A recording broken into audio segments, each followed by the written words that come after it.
জামাই ষষ্ঠী। জামাই ষষ্ঠী বাঙালিদের কাছে একখানা প্রচণ্ডভাবে কি বলবো স্পেশাল দিন, কিন্তু আমার কাছে বা আমার বরের কাছে জামাই ষষ্ঠীটা কোনো দিনই স্পেশাল বলে কিছু ছিল না। তাই বেরিয়ে পড়েছিলাম কালকে আমরা দুজন বলবো না, তিনজন, ছেলেও আছে আমাদের মতো।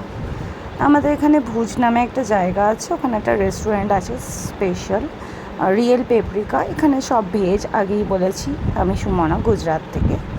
তো সেখানেই আমরা গেছিলাম কালকে খেতে, নিজেদের মতো জামাই ষষ্ঠীটাকে এনজয় করতে।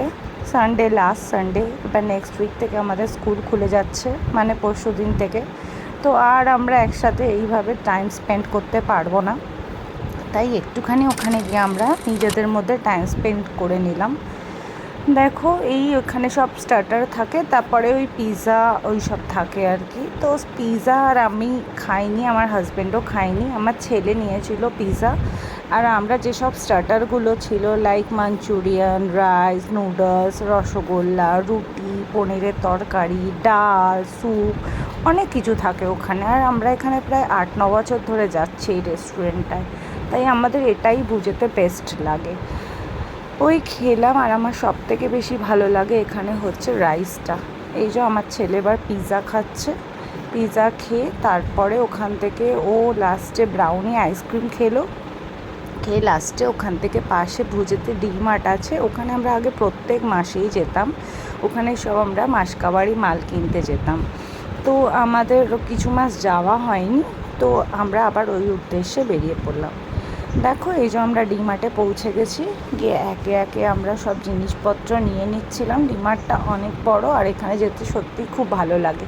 এখানে গেলে কি হয় বলো তো, সব কিছু একেবারে নিয়ে নেওয়া হয়ে যায়, মাসকাবারি যা মাল থাকে একেবারে কমপ্লিট হয়ে যায়, আর ঘোরাও হয়ে যায়। আমি যেখানে থাকি মুন্দ্রা, ওখান থেকে প্রায় 2 ঘন্টা লাগে এখানে যেতে।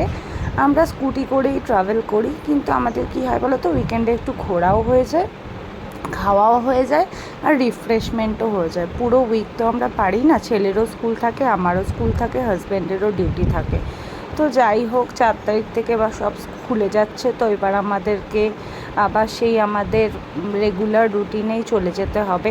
তাই আমার হাজব্যান্ড বললো চলো এবারে ঘুরে আসি, আর তো হবে না। আমি বললাম হ্যাঁ ঠিক আছে চলো, ওই জন্যই আমরা বেরিয়ে পড়েছিলাম। তো যাই হোক, এক এক করে দেখো আমরা প্রত্যেকটা জিনিস নিয়ে নিলাম। এখানেও জুতো, জামা সব কিছু বিক্রি হয়, কিন্তু সেই সব কিছু আর আমরা নিইনি। ছেলের কিছু টুকিটাকি জিনিস কিনেছি, কিনে টিনে তারপরে আর কি আমরা আবার আমাদের মতো বাড়িতে গন্তব্যস্থলে সন্ধেবেলা ফিরে এলাম। জামাই ষষ্ঠীটা আমাদের এইভাবেই কাটলো আর কি। সেইভাবে আমাদের কোনো দিনও এই জামাই ষষ্ঠী আমরা পালন করিনি, কারণ আমরা গুজরাটে থাকি সেহেতু আমাদের জামাই ষষ্ঠী সেইভাবে মানানো হয় না। তো আমরা এইভাবেই নিজেদের মধ্যে মানিয়ে নিই আর কি, আর কিছু করার থাকে না আমাদের। নিজেদের সময়টা নিজেরভাবেই আমরা কাটাতে পছন্দ করি। কলকাতা তো এই টাইমটায়, আগের বছরে ছিলাম অবশ্য এই টাইমটায় কলকাতায়, আগের বছরে মানানো হয়েছিল, কিন্তু এবছর যেহেতু আমরা নেই, আমরা এখানেই থাকি প্রত্যেক বছরই এখানে।